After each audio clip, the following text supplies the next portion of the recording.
Olá, gente boa. Espero que estejam bem, tenham tido um bom fim de semana, aproveitado para descansar. E eu retorno para essa nossa conversa, que para mim é dominical, e para vocês chega amanhã, segunda-feira, a partir das 7h30, através do nosso canal no YouTube. Quero tratar de um assunto que é do nosso cotidiano, assuntos que nos chegam quase todos os dias e são análogos sob muitos aspectos. Mantém um traço de união. Há algo que os une, que os liga, que precisa ser percebido para que seja entendido e tenhamos consciência de sua gravidade, de sua extensão, de sua profundidade, de suas causas e de suas consequências. E eu peguei aqui alguns acontecimentos dos últimos dias. Por exemplo, na Universidade Federal do Amazonas, um palestrante convidado, porque era judeu, foi expulso por marmanjos e marmanjas universitários, teve que ser escoltado pela polícia para entrar e para sair. Olha, na universidade, por universitários, quando sabemos que universidade é análoga à universalidade, é inerente a ela a universalidade, assim como é inerente a ela a diversidade de conhecimento e de opinião. Mas nem sempre é assim, não? Aliás, cada vez mais deixa de ser assim, não? E nós fomos vendo deixar de ser até que se instalou por completo a ditadura da opinião única e a rejeição, muitas vezes a rejeição violenta, como nesse caso, de toda a divergência, de todo o inimigo que precisa ser apartado, destruído, pressionado, discriminado. Universidade Federal do Amazonas. Agora vamos para Brasília. Mostra da Caixa Cultural, a mostra O Grito, patrocinado pela Caixa Econômica Federal. O que havia com essa mostra? O que há com essa mostra? Que custou R$250 mil para a Caixa Econômica Federal. O uso quase que exclusivo da bandeira do Brasil como tela para as maiores agressões políticas à oposição atual, ao governo anterior. Ou seja, uma peça, uma mostra alinhada com o atual governo, fazendo política dentro de um estabelecimento que é da Caixa Econômica Federal, sob responsabilidade, portanto, da Caixa Econômica Federal, pago pela Caixa Econômica Federal, ou seja, tudo da sociedade brasileira, atendendo às necessidades e às conveniências de um determinado grupo político. Em Goiás, uma professora postou nas redes sociais uma fotografia sua com uma camiseta contendo, onde estava escrita uma frase do artista plástico Oititica, dizendo: seja herói, seja marginal. Uma professora. E estão aí outros símbolos políticos nas salas de aula do Brasil. E quando não vai o símbolo, vai o discurso que o sintetiza. Quase que exclusivamente o discurso fechado e total expulsão dos conteúdos diferentes, divergentes de outros entendimentos e de outras narrativas. Porque muitas e muitas vezes é a história e é o fato que é substituído pela narrativa mais conveniente sob o ponto de vista político. E que dizer-se da conduta do governo brasileiro, do Estado brasileiro e sua representação em relação ao terrorismo no Oriente Médio? Que dizer-se da atitude tímida, quando não quer dizer-se de todos aqueles que se manifestam a favor do terrorismo? Não se trata de ser manifestar a favor dos palestinos, haveria total liberdade para isso, sempre houve.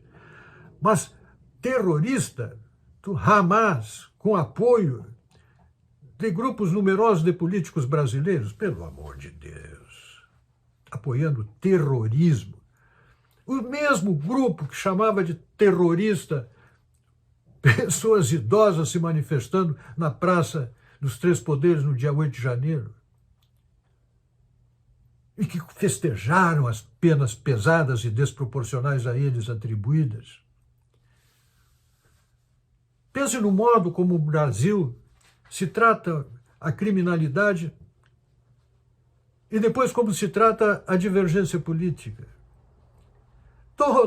Todos os direitos concedidos aos criminosos que realmente apavoram a sociedade. E veja depois como se trata a divergência política. Veja como a imprensa brasileira trata a polícia em confronto com o bandido, com a criminalidade. A criminalidade que apavora a sociedade, que a atemoriza, que estabeleceu estados paralelos em tantas cidades do Brasil. Estados paralelos onde o Estado não entra.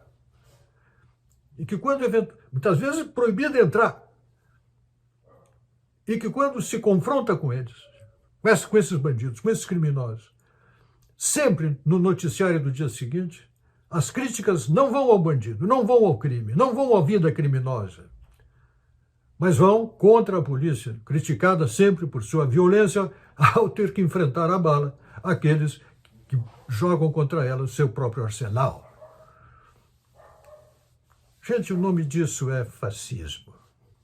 Só o fascismo descreve perfeitamente bem, na experiência histórica, esses acontecimentos e essas condutas, que alijam com essa intensidade a divergência, que festejam a punição, o isolamento, a pena, a prisão desproporcional, daqueles de quem tem divergência política. Festeja-se a injustiça praticada contra eles. A injustiça que tem lado, que só fere um lado. E que quando as pessoas se manifestam, depois de tanta censura, de tanta restrição, de tantos profissionais expulsos, pense no jornalismo brasileiro, pense em todos os grandes jornalistas, conhecidos, brilhantes, respeitados, que por suas posições políticas, por suas convicções filosóficas, foram apartados das redações, foram demitidos e foram buscar seu espaço de trabalho nas redes sociais. Quantos tiveram suas demissões solicitadas, pedidas, ordenadas pelas Salomés da beira do erário? E os Herodes da direção dessas empresas entregaram essas cabeças. E hoje nos encantam com seu talento na mídia digital, na mídia social. Quando falam, muitas vezes é dito discurso de ódio, mas ódio, discurso de ódio. Quando há uma vida de ódio semeada no Brasil, a governar-nos, a dirigir-nos, pense nisso, meu amigo, pense nisso. Às vezes eu penso se não seria de se dizer, você propor um projeto de lei dizendo que o ódio a quem é de direita, a direitofobia, seja um crime semelhante ao racismo, como acontece já em relação a tantas outras atividades discriminatórias que geram opressão, que geram discriminação, que geram sofrimento, que geram constrangimento, que geram agressões. Pense nisso. É preciso ter um conhecimento da realidade, perceber a importância para que possamos nos organizar e agir como devemos, politicamente, democraticamente, para recuperar a nossa liberdade e a igualdade de direitos políticos no país. Porque isso que temos aí é a cara do fascismo. É a cara do fascismo. Pense nisso. Meu nome é Percival Pugina, quero meu país de volta. Eu quero meu país de volta. Não solto a ponta da corda e peço a Deus, não abandone o nosso país. E nos livre de todo mal. Amém.